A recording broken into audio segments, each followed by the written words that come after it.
ఈ swimming pool దుసా central 5 sense hotel. So ఇక్కడ పెద్దవాళ్ళు స్విమ్మింగ్ చేయొచ్చు, అక్కడ చిన్నపిల్లలకి స్విమ్మింగ్ చేయొచ్చు.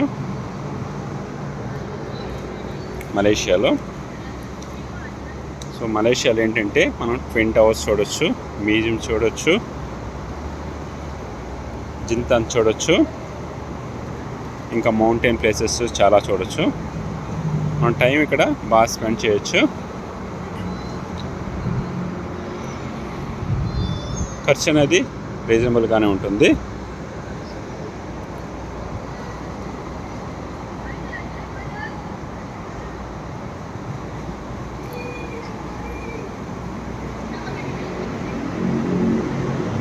చూడడానికి ప్లేస్ చాలా బాగున్నది కదండి.